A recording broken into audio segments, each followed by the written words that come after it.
하나님의 말씀을 함께 봅니다. 요한복음 1장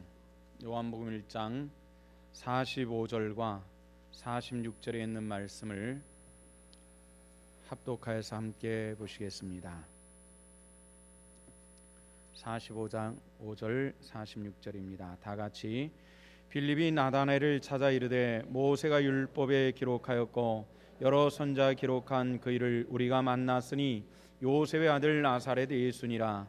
나다나엘이 이르되 나사렛에서 무슨 선한 것이 날 수 있느냐. 빌립이 이르되 와서 보라 하니라. 아멘. 할렐루야.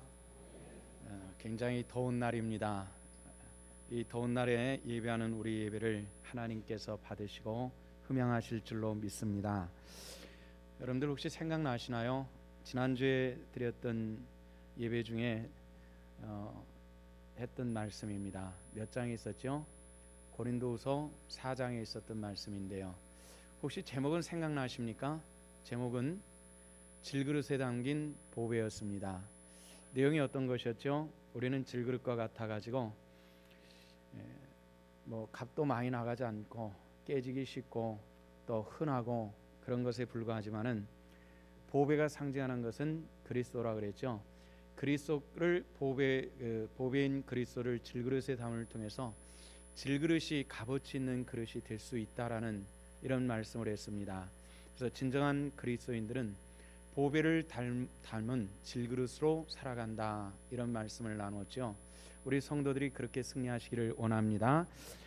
지난주에 이어서 그럼 우리가 이 개념은 그렇게 보배를 닮은 질그릇, 주님을 모신 질그릇은 우리가 볼품없다 할지라도 그 자체가 값어치 있는 것이다 그랬는데, 근데 우리는 성경 말씀을 통해서 또 교회 안에서 그것을 인정하고 또 믿을지라도 우리가 교회가 아예 천국에 들려 올라가서 있는 교회 같으면은 더 이상 이것저것 생각하지 않았으면 좋겠는데, 교회가 지금 어디에 있는 거예요? 세상에 있는 교회입니다. 세상에 있는 교회는 신학적인 용어를 사용해서 이렇게 얘기합니다. 전투하는 교회입니다. 아직도 싸우는 교회라는 얘기죠. 무엇과 싸울까요? 세상의 악한 권세로부터 싸우고 내 안에 있는 것들과도 싸워야 되는 것이 세상에 있는 교회입니다. 그래서 우리는 세상으로부터 분리되어 있는 것이 아니라 교회가 세상으로 보내진 교회라는 것입니다.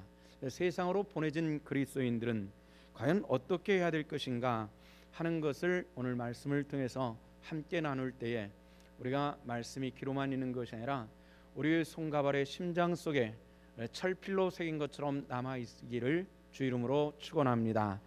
요즘에 아이들은 그런 얘기를 많이 사용을 하지 않는데 예전에 제 어렸을 때는 그런 얘기를 많이 한 것 같습니다. 우리 집에도 금송아지 한 마리가 있다.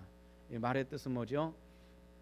보여줄 수 없는 것들에 대해서 내내 자랑하는 사람에게 그런 건 우리 집에 있어, 금송아지도 우리 집에 한 마리는 있어, 이런 얘기는 뭡니까?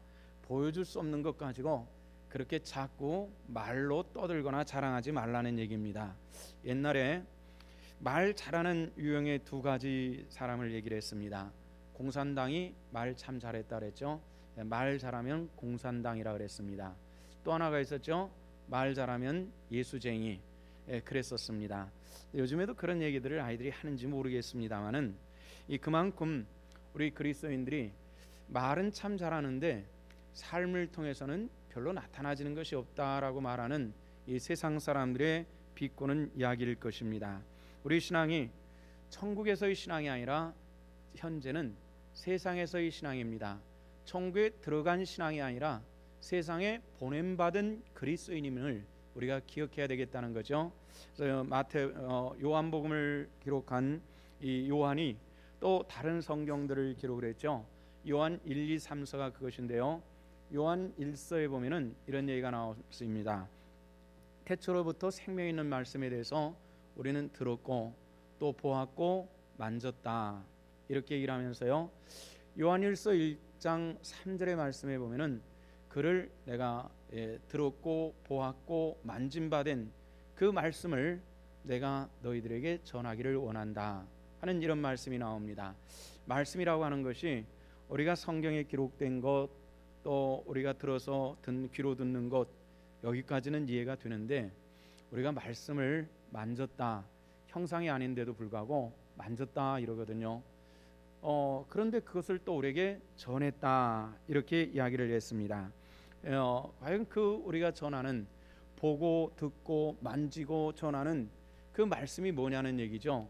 요한복음 1장에서는 우리에게 그것을 분명히 해주었습니다. 그것은 말씀이 육체로 되어서 이 땅에 오셨는데 그분을 누구라 그랬습니까? 예수 그리스도입니다. 믿으시면 아멘. 아멘.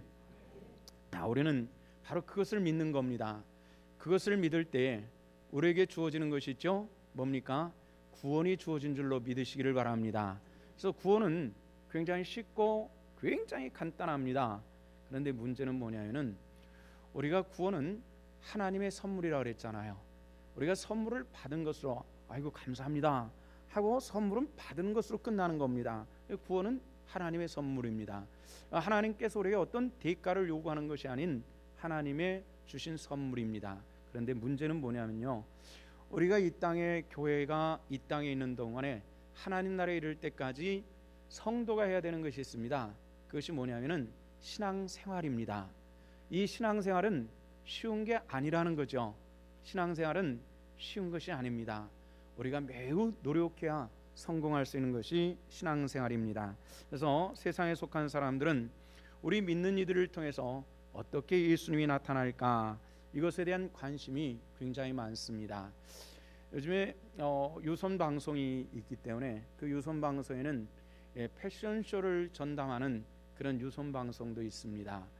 또 공중파 방송에서도 가끔 뉴스를 통해서 패션쇼 하는 이런 장면이 등장을 하죠. 패션쇼를 하면은 아주 늘씬한 모델들이 시선을 정면으로 집중하고 그리고 가슴을 쫙 펴고 일자로 쫙 걸으면서 자기가 입은 옷을 드러내기에 굉장히 힘을 씁니다. 그런데 우리가 패션쇼를 볼 때에 뭘 보는 거죠? 사람을 보는 것입니까? 옷을 보는 것입니까? 옷을 보는 거죠. 그런데 조금 시선이 남다른 남자들은 사람을 보죠. 이게 조금 틀린 것입니다만은 우리가 봐야 될 것은 사람이 아니라 옷을 봐야 된다는 겁니다. 근데 그 옷을 만든 이가 누구냐라는 거죠. 만든 이는 디자이너입니다. 그래서 이 패션쇼의 무대에서 가장 중요한 것은 그 예쁘고 늘씬하고 아름다운 옷을 입은 그 모델에게 있는 것이 아니라 볼품없는 그 외향을 가져오는 볼품없는 디자인이 바로 모든 키를 가지고 있는 것이 디자이너입니다. 그래서 패션쇼는 뭐냐면은 그 디자이너의 역량을 보여주는 것이, 이것이 패션쇼입니다. 예수님께서 이 땅에 오셔서 제자들에게 이런 말씀하신 적이 있었죠. 하나님이 내 아버지다, 내 아버지는 하나님이고 나는 그의 아들이다, 이렇게 얘기를 했어요. 굉장히 획기적인 얘기입니다. 우리 이거 매일 듣는 얘기이기 때문에 별로 획기적인 것이 아닙니다만은 그 당시의 사람에게 예수는 하나님의 아들이라는 이 이야기는 굉장히 중요한 선언입니다. 이 선언을 들은 제자들이 반응이 어땠죠? 당신이 하나님의 아들이거든 아버지를 우리에게 보여주십시오, 이렇게 얘기를 했습니다. 그때 예수님께서 하신 말씀 기억나십니까? 나를 본 자는 누구를 보았거늘? 누구를 봤다고요? 한번 따라합시다. 예수님을 본 사람은 하나님을 보았다. 믿으시기를 바랍니다. 그러면 예수님은 누구를 보여주시는 거예요? 결국은 하나님을 보여주신 것입니다. 그런데 또 문제는 뭐냐면은 우리는 누구를 보여주는 것이냐면은 우리는 예수를 보여주는 통로라는 사실들을 믿으시기를 바랍니다. 그래서 우리가, 저도 아직까지 그런 게 한 번도 해본 적이 없습니다. 예수를 어떻게 믿느냐고 나보면 알아, 뭐 이렇게 자신 있게 얘기를 했으면 좋겠는데 어떻게 잘못하면 이게 교만일 수도 있고요. 그래서 이건 우리가 믿는 자로서 그렇게 이야기하기는 굉장히 어렵습니다만은 혹시 여러분들 가운데서 내 자신이 예수를 믿고 신앙생활한 것 때문에 혹시 주변에서 구원받은 사람들이 있으십니까? 그 사람은 예수를 보여준 영적인 모델인 줄로 믿습니다. 아직 한 건도 없다. 조금 분발하십시오. 좀 분발해야 될 그런 일들입니다.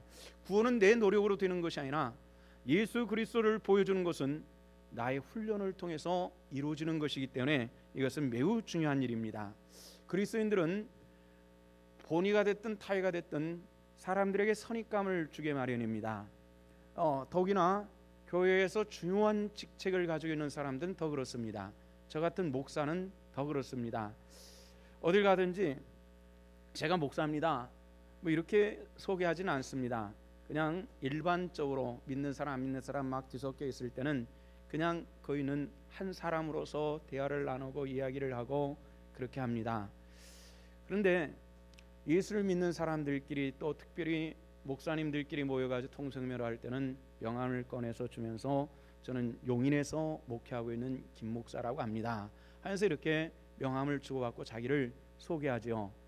근데 특별히 그렇게 해야 될 이유가 없을 때는 그냥 함께 대화를 나누면서 있습니다. 그런데 그렇게 하다 보면은 불가불하게 이 목사라고 하는 직분이 마치 주머니 속에 넣은 송곳과 같습니다. 언젠가는 이게 삐죽하게 드러나가지고 이 목사인 이게 드러나는 것 같아요. 그래서 누군가 물어봅니다. 목사님 맞으시죠? 그렇게 얘기를 합니다.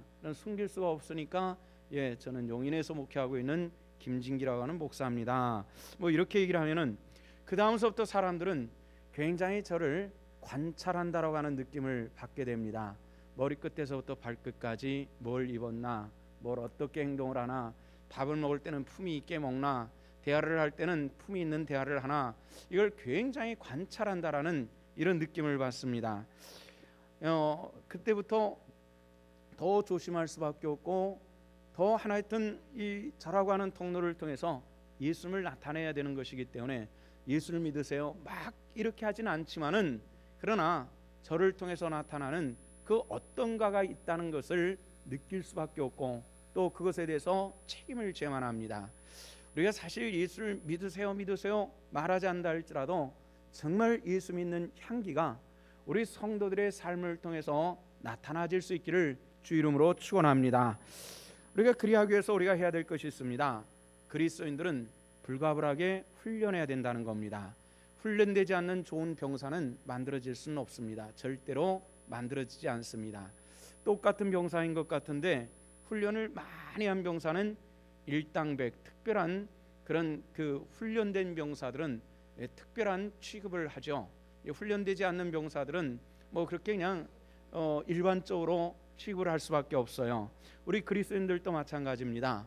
훈련되어야만 합니다. 이 훈련은 우리가 교회에서만 시킨다라고 생각하는데 그렇지 않습니다. 우리 스스로 훈련해야만 합니다. 이 훈련이 뭐 총을 쏘고 창을 던지고 활을 쏘고 이럴 것 같으면은 훈련장이 따로 필요하겠지만은 우리는 말로 행동으로 훈련하는 것이기 때문에 교회 안에서는 우리가 교회 안의 모습에 젖어서 저절로 그렇게 훈련되든 훈련되지 않든 따라가면 되는데 이게 막 밖으로 나와서 세상으로 가면 조금 틀리다는 것입니다. 어떤 목사님이 설악산 호텔에서 묵은 일이 있었는데 마침 그 호텔에서 어떤 일이 있었냐면은 그 해에 슈퍼모델 선발을 하는 그런 것이 있었고 훈련을 하는 그런 장이었습니다. 아주 늘씬하고 아주 멋있게 생긴 아가씨들이 그곳에서 며칠을 함께 묵으면서 훈련을 하는 겁니다. 훈련을 하는 것을 보니까 호텔 그 복도에도 쭉 파란 청테이프를 일직선으로 쫙 붙여놓고 로비에도 붙여놓고 식당에도 붙여놓고 계속 이 어떤 훈련을 하냐면은 일직선으로 이걸 똑바로 밟고 지나가는 그런 훈련을 하더라는 거죠. 처음 훈련을 하는 것을 보니까 별게 아닐 것 같은데 이게 모델들이 신어야 되는 이 굽 높은 신 있잖아요. 그걸 신고 이걸 똑바로 거두려고 하니까 가다가 휘청거리고 넘어질 것 같은 그런 아이들이 많이 보이더라는 겁니다. 시간이 지나가면서 그런 것들이 점점 없어지고 똑바로 걷는 그런 훈련을 했는데 또 그냥 똑바로 걷는 훈련을 하는 것이 아니라 턱을 당기고 머리에다는 책 한 권씩을 올리고 그리고 가슴을 펴고 손이 앞으로 가는 것이 아니라 뒤로 이렇게 가는 이런 그 걷는 훈련을 쭉 하는데 훈련할 때는 한 3, 4일 훈련을 하니까 제법 걷는 폼이 나오는데 일과 중에 훈련하는 일과 중에서는 대체로 그 폼이 잡히는가 싶었더니 저녁쯤 자유시간이 되니까 다 풀려가지고 제 마음대로 걷는 것을 보니까 훈련이라고 하는 것이 훈련 상황만이 아니라 일상 속에서도 그 걸음걸이가 나와야 되는데 그게 쉽게 나오는 것이 아니라는 것이죠. 우리가 교회 이론이 됐다고 해서 어느 날 그리스도인이 다 되는 것은 아닙니다. 믿음으로 구원받은 하나님의 사람은 순간적으로 되는 것이지만은 하나님의 영광의 도구로 쓰임받는 하나님의 사람은 훈련될 때에 만들어진다는 것입니다. 성도 여러분들, 만들어지시기를 주 이름으로 축원합니다. 그것은 끊임없는 이 훈련을 통해서 이루어지는 것입니다. 1923년도에는 우리나라 민족사에서 참 비참한 일이 일어났죠. 그것은 어떤 것이냐면 일본 관동 지방에 대지진이 일어난 사건입니다. 230만 명 정도가 죽은 자, 다친 자, 실종된 자가 230만 명 정도였다고 하니까 굉장히 큰 지진이었습니다. 그리고 그것을 복구하는데 일본의 1년 예산 5배가 될 정도의 어마어마한 지진이 일어났습니다. 당연하게 꽤 질서 있고 그리고 정부의 통제가 잘 되는 그런 국민인데도 불구하고 폭동 조짐이 자꾸 일어나는 겁니다. 그러니까 네로가 로마의 화재가 나니까 그것을 핑계 삼은 것이 그리스도인으로 삼아가지고 로마의 박해가 그렇게 시작이 되는 거거든요. 그런데 이 조선인들, 그 당시는 우리가 한국 사람에는 조선인이라고 그랬죠. 이 조선인들이 일본에 보복을 하기 위해서 우물에 독약을 푼다라는 이런 그 헛소문을 내는 겁니다. 그러니까 가뜩이나 독이 올라가지고 그 에너지를 풀 수 없는 일본인들이 죽창을 만들어서 한국인들을 많이 죽인 그런 사건이 있었죠. 당연히 한국인들이 나가 돌아다니는 것이 자유롭지 못합니다. 그러니까 어찌됐건 가급적이면 일본인 흉내를 많이 내야 되는데 언어 속에서도 한국적인 발음이 나타나지 않도록 예를 쓰는데 일본 사람들이 한국인을 가려내는 방법은 발음에 있었던 거죠. 그래서 이제 불가불하게 밖에 외출을 해야 될 경우에는 훈련을 잘하고 나갔지만은 이 한국인을 가려내려고 하는 일본인의 입장에서는 죽창을 뼈쪽에 갈아가지고 못 보던 사람이 길을 갈 때는 옆구리를 한번 쿡 찔러봤다고 합니다. 그럴 때 일본 사람은 이렇게 발음했다고 그래서 이따이 아야 하는 뜻이라 그래요. 이따이라고 발음을 했는데 한국 사람은 이걸 제대로 발음해야 되는데 아야 이렇게 발음했다고 합니다. 그러니까 그 자리에 뭐 별거 아니잖아요. 이따이나 아야나 뭐 순간적으로 나오는 것인데 그만 그 발음 차이를 가지고 죽임당하는 사람들이 상당히 많았다는 겁니다. 아무것도 아니고 별것도 아닌 것 같지만은 내 생과 사를 넘어가야 되는 결정적인 순간에는 이것도 우리에게 굉장히 중요할 수 있다는 것이죠. 성도 여러분들, 우리가 예수를 믿어 구원을 받았습니다마는 내 신앙을 증거하고 나타내는 방법이 어디 있는가 한번 분별해 보시길 바랍니다. 일주일에 한번 성경책 가지고 교회에 왔기 때문에 예배 드렸기 때문에 나는 신앙인, 우리가 얼마든지 있을 수 있죠. 그러나 이것이 증명돼야 된다는 것입니다. 그렇게 증명하기 위해서 오늘 성경 말씀 보니까 요한복음 1장 46절에 이런 얘기가 나옵니다. 이제 빌립을 통해서 이제 예수 그리스도 나사렛 사람이라는 얘기를 듣습니다. 구약 성경을 통해서 쭉 보면요, 다른 지역에는 그런저런 이런 저런 인물들이 등장을 하는데 나사렛에는 인물이 등장을 하지 않습니다. 그냥 평범한 촌동네예요. 그런데 나다나엘이 그런 인식감을 가지고 나사렛에서 그런 사람이 나올 수가 있어? 이렇게 반응하죠. 그때 빌립이 뭐라 그럽니까? 와 보라. 굉장히 간단한 세 음절의 얘기를 합니다. 또 더 줄일 수 있죠. 와봐 이런 얘기입니다. 와서 보라니까 와봐 이렇게 간단하게 얘기를 합니다. 오늘 이 시대에 와 보라고 프랭카드를 써붙이고 그리고 선전하는 수많은 예배당이 있지만은 그러나 진정 그 안에 있는 신앙인들 속에 예수는 있느냐, 이런 질문을 해봐야 되는 그런 시대에 우리가 살고 있다는 것입니다. 오늘 우리 삶들 속에서 예수 그리스도가 나타나는 그런 아름다운 역사와 하나님의 권능이 우리 성도들의 삶을 지배하며 우리 주님의 은혜 안에서 훈련된 하나님의 사람으로 승리할 수 있기를 주 이름으로 축원합니다. 교회에서 사용하는 언어는 세상에 사용하는 언어하고는 조금 다른 경우들이 많죠. 할렐루야. 이게 뭡니까? 인사하는 경우들이죠. 할렐루야. 또 우리가 아무리 친한 친구일지라도 밖에 나와서 내 형제 뭐 이렇게 얘기하지는 않습니다. 내게 가장 좋은 친구예요. 이렇게 얘기를 하지만은 교회 안에서는 형제입니다. 이 얼마나 멋있는, 정말 아주 멋있는 언어지 않습니까? 나와 같이 피를 나눈 사람입니다. 이 형제라고 하는 이런 단어를 우리가 사용하고 있습니다.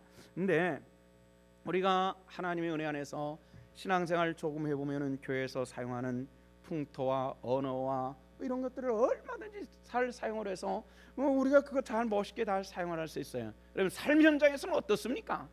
삶 현장에서 그렇습니까? 라고 이렇게 질문하면은 좀 아닐 수 있다는 겁니다. 좀 제가 죄송한 얘기 하나 할게요. 목회를 한 교회에서 조금 하다 보니까 여러 경우를 많이 봅니다.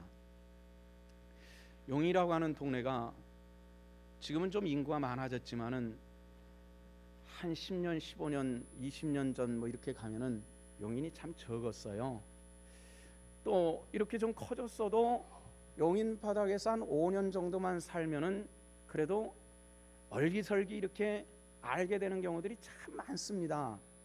우리 교회도 그런 분들이 교회에 오는 경우들이 있어요. 뭐 갓이사 와가지고 한 1년 만에 교회 오는 경우는 모르지만은 한 5년, 10년씩 이렇게 사는 분이 교회에 오면은 반드시 몇 명은 이런저런 것으로 얽혀서 아는 경우들이 있습니다.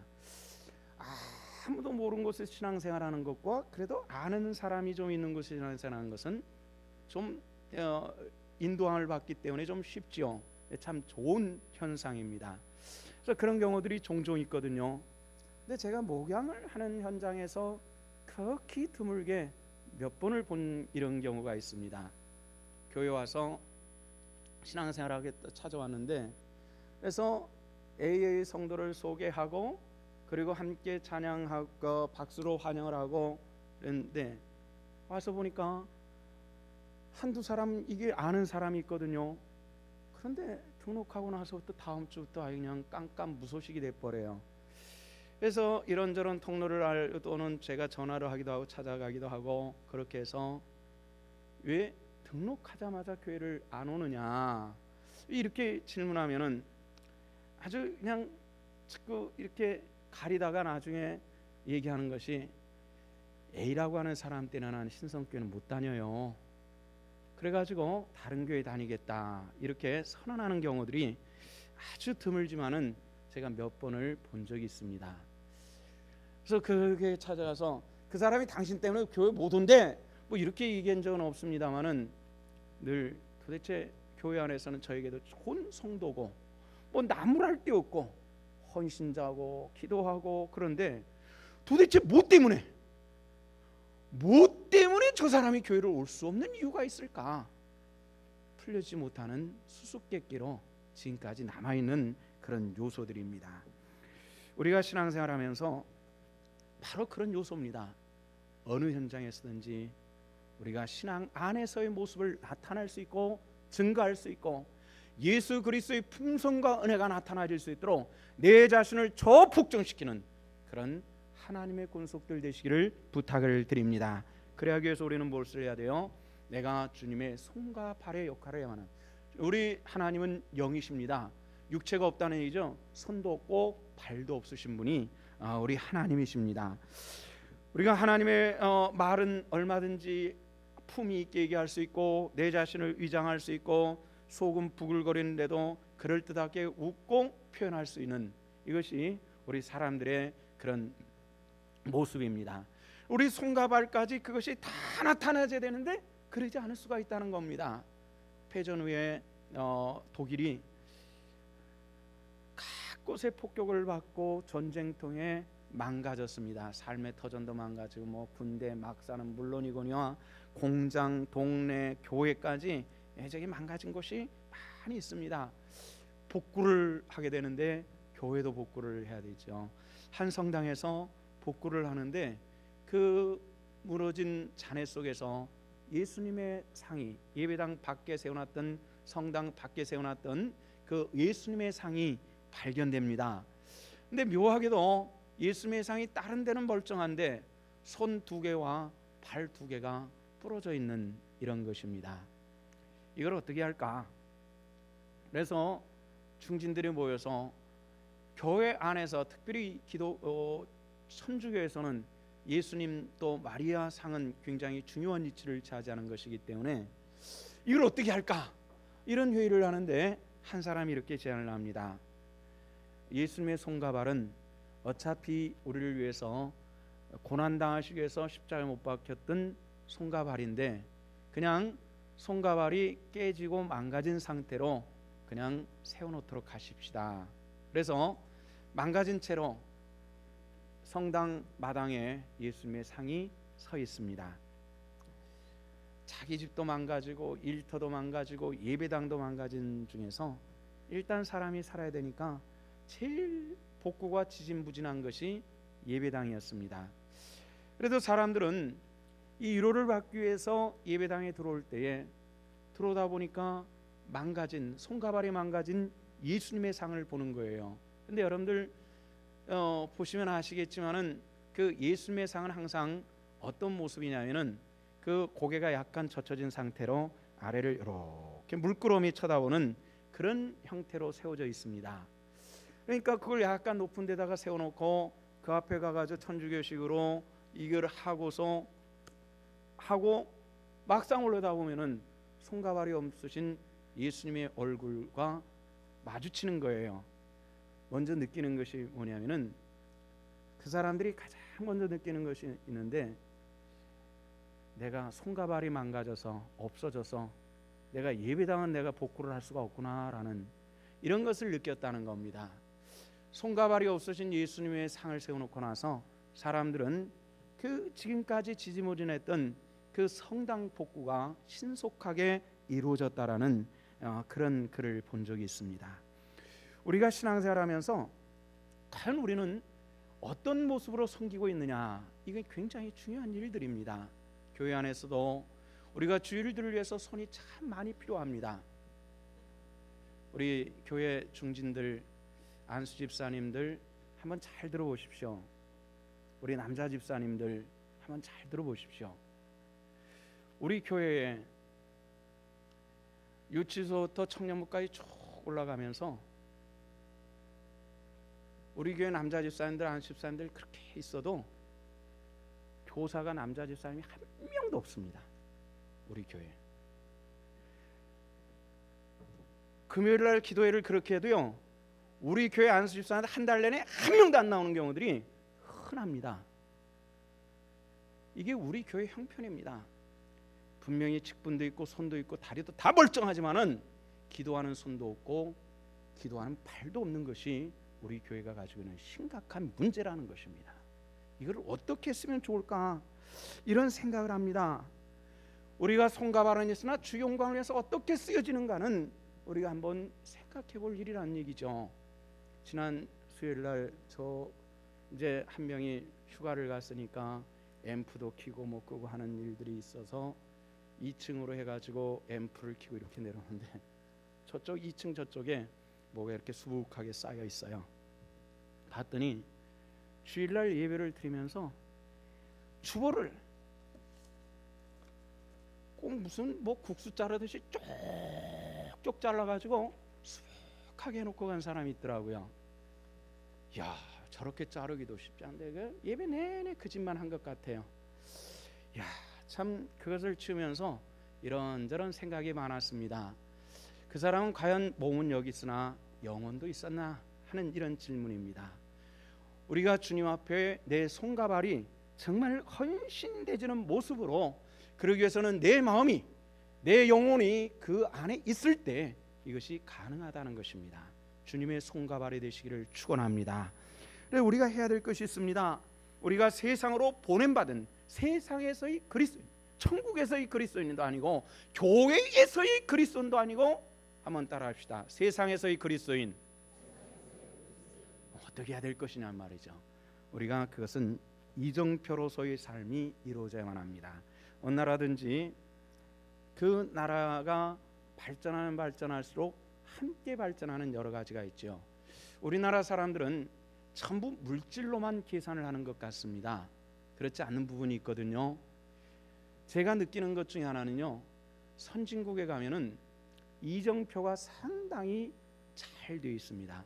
사람이 헛갈리지 않도록, 길을 가다가 처음 가는 사람들도 다른 데로 빠지지 않도록 이정표가 잘 정돈되어 있는데요, 후진국에 가면 갈수록 이정표만 따라갔다가는 아주 낭패당할 수밖에 없는 이런 일들인데, 아직까지 우리나라는 후진국형 이정표라는 생각을 많이 합니다. 어제도 수원 쪽에서 처음 뚫린 그 수지 쪽에서 이쪽 오는 그 길을 따라서 원천 조수지 쪽을 따라 가지고 포곡으로, 그 길로 딱 처음 이제 뚫린 길로 들어서니까 포곡으로 간다고 이렇게 표시가 돼 있어요. 그 길로 딱 들어섰습니다. 딱 들어서서 포곡까지 가야 되니까 차를 몰고 딱 가는데 갈래길이 나왔어요. 갈래길이 나왔는데 포곡이 없는 겁니다. 포곡이. 저는 포곡이 어느 방향으로 가야 되는 것이 하기 때문에 주저함 없이 제가 갈 수 있는 길로 찾아 들어갔는데, 만약에 그 길을 처음 가는 사람들의 절반 정도는 다른 길로 갈 수밖에 없었을 것이다 라는 이런 생각을 하면서 속으로 도대체 누가 이 이정표를 만든 거야? 누가 이따구로 만들었어? 이런 생각을 했는데요, 이정표는 굉장히 중요합니다. 내가 예수 믿는 사람이라면 세상 사람들에게 예수님께로 인도하는 바른 이정표가 될 수 있기를 축원합니다. 저 사람 믿는 식으로만 하면은 될 것 같아, 이겁니다. 어떤 목사님들은 설교할 때 다른 종교를 얘기하면은 뭐 칭찬하는 식의 얘기를 하면 안 된다라고 그러는데, 저는 가끔 하죠. 다른 종교, 불교지만은 불교 조교 중에 아주 존경받는 분들이 몇 분 있었죠. 종종들, 불교를 대표하는 그런 최고위직의 승려가 종종이죠. 그 종종 중에 청담 또 성철 같은 분은 굉장히 불교인들에게 존경을 받는 것 같아요. 그 중에 이 성철이라고 하는 분은 우리 기독교인들에게까지 잘 알려질 정도로 굉장히 여러 가지 이야기를 많이 남겨놨습니다. 그는 종종으로 추대되자마자 자기 주변에 자기가 살고 있는 암자 주변에다 철조망을 쳐가지고 자기의 시종을 두는 그런 젊은 승려 외에는 들여오지 못하게 하고 철조망으로 다 막아놨다고 합니다. 불교를 대표하는 종종이 됐으니까 이 신문사에서는 인터뷰를 해야 되잖아요. 인터뷰를 하고 방송에 인터뷰를 하고 해야 되는데 전부 거절을 합니다. 한 방송국에서 전격적으로 그것을 철조망을 뚫고 들어가 가지고 바로 방문 앞에 가가지고 성철 스님을 불렀습니다. 근데 안 나오는 거예요. 안 나오니까 그 문 안에다 대고 그렇게 이야기를 했다고 합니다. 왜 성정이 된 후로 한 번도 산에서 내려오지 않으십니까, 스님? 이렇게 말했더니 이에 대한 답변이 이러했다고 합니다. 내려가는 것이 어려워서 안 내려가는 줄 아느냐? 내려가는 것이 여기 앉아 있는 것보다 훨씬 더 쉽다, 이렇게 이랬답니다. 나도 내려가고 싶어. 그러나 내려가지 않고 여기 이 자리를 지키는 건 정말 어려운 거야. 그 얘기 한마디로 방송국의 스님과의 대담은 끝나버린 거예요. 얼굴도 못 보고. 그리고 나왔어요. 방영할 게 없잖아요. 그런데 이 사건을 가지고 한 스님이 글을 하나 썼어요. 거기에 이 사건에 대한 설명을 이렇게 얘기를 했습니다. 불교의 본질은 세속을 떠나는 데 있다. 세속을 떠나야 된다라고 하는 이 가르침의 측면에서 보면은 세상으로 나가는 것은 유혹이다라는 얘기죠. 종종이 돼가지고 세상으로 나가서 많은 사람들에게 자신을 보여주는 것은 유혹이다. 그런데 철조망을 치고 그 자리에 마치 딸이 틀든 틀어 앉고 앉는 것은, 이것은 불교인의 본분이다. 유혹을 따라 사는 것이 쉽겠느냐, 본분 따라서 사는 것이 쉽겠느냐, 이런 얘기입니다. 여러분들, 본분 따라 사는 것이 쉽습니까? 유혹 따라 사는 것이 쉽습니까? 유혹 따라 사는 것이 훨씬 쉬워요. 목사도 마찬가지입니다. 목사에게도 금도라고 하는 것이 있거든요. 금해야 될 도리가 있단 말이죠. 신자들에게도 금도라는 것이 있습니다. 이 금도를 넘어가는 것은 유혹이기 때문에 쉽습니다. 그러나 그 금도를 지키기 위해서는 철저한 자기 관리를 해야 되기 때문에 이건 굉장히 어려운 거예요. 근데 이것을 하지 않으면 안 되는 이런 경우들이 굉장히 많이 있다는 겁니다. 변화산에 올라간 세 제자와 예수님, 이 놀라운 그 신비의 모습을 보고 제자들이 얘기합니다. 주님, 여기다가 초막셋을 지읍시다. 하나는 엘리야를, 하나는 모세를, 하나는 주님을 위해서 초막셋을 지읍시다. 그런데 예수님께서 아무 말씀하지 않고 그들을 데리고 내려오시는 겁니다. 그러면서 뭐라 말씀하시냐면, 죽은 자가 살아나기 전에는 너희가 본 것을 말하지 말아라. 이 신비한 것은, 정말 이 신비한 것을 본 제자들이 입이 근질거렸을 거예요. 말하고 싶어 죽었을 거예요. 옛날 사람 모세가 나서 현세의 사람인 예수님과 대화는 이게 얼마나 신비한 일들입니까? 말하고 싶었을 거예요. 말하지 말아라. 이 말은 뭡니까? 기독교는 신비지만은 신비주의에 빠지는 것에 대해서 염려하셨기 때문에 그렇습니다. 신앙은 신비를 따라 사는 것도 아니고 오늘의 삶의 현장에서 예수 그리스도의 향기를 나타내고 주님께서 베푸신 축복과 은혜를 따라 사는 것이, 이것이 신앙의 본분임을 믿으시기를 축원합니다. 그렇게 되지 않고는 우리가 승리할 수가 없는데, 그럼 우리가 이정표 믿는 자의 주님 앞으로 인도하는 이 세상 속의 그리스도인으로서 다른 이정표가 되기 위해서는 우리가 어떠해야 될 것이냐, 이런 얘기입니다. 그래야기 위해서 우리는 사랑과 사랑과의 관계, 그냥 벽만 쳐다보고 수도하는 불교의 승려들처럼 그런 것이 아니잖아요. 사람과 사람 속에서 얼굴을 대면하면서 일들을 감당해야 되는 이런 입장이란 말입니다. 한 목사님의 글 중에서 이런 것을 봤습니다. 초등학교 6학년을 다니는 아들이 어느 날 집에 오면서 동급생 같은 반 아이를, 남자아이를 하나 데려오는 거예요. 딱 보니까 이 아이는 문제가 있는 아이라는 것이 얼른 느껴졌습니다. 보면 알잖아요. 차림새서부터 그 아이의 눈초리며 그리고 행동 거지를 딱 보니까 이 아이가 문제아구나, 이런 생각을 했어요. 그 아이를 집으로 데리고 들어오는데 사모님은 얼른 애를 데리고 한귀퉁이로 가가지고 물어봤습니다. 너 왜 쟤를 왜 데려왔어? 목사님의 아들은 그 학년에서 최고의 모범생인데 아무래도 봐서 이 아이와 이 아이는 어울릴 것 같지 않은 굉장히 간격이 있는데, 이 아이를 데려왔으니까 엄마가 데려가서 너 저 왜 데려왔니? 이렇게 물어봤어요. 근데 아이가 하는 얘기가, 엄마, 우리 선생님이 제 엄마가 가출을 하고 아버지는 직장 생활을 해서 밤 늦게 들어오는데 아침서부터 차려 먹고 학교 왔다가 또 집에 가서 먹다가 아빠 기다리다가 잠자고, 그런데 점점 애가 상태가 나빠진다는 거예요. 담임 선생님 입장에서는 이 아이를 어찌됐건 상태가 더 나빠지는 것을 막아줘야 되는데, 그렇다고 그 아버지 직장 생활하는 거 못하게 할 수도 없는 거고, 뭐 집 나간 엄마 담임 선생님 찾아올 수도 없는 거고, 그러니까 궁여지책으로 그 반의 가장 모범생이고 목사님 아들인 이 아이를 불러서, 네가 저 아이를 데려가서 너희 집에서 같이 놀다가 저녁밥까지 먹여서 아빠 퇴근할 때쯤 돼서 그 집으로 돌려보내면 안 되겠니? 이렇게 했다는 거예요. 말이 쉽지만은 여러분들이 그 아이의 엄마라고 생각할 때를, 부모라고 생각할 때를 가정에서 생각해 보십시오.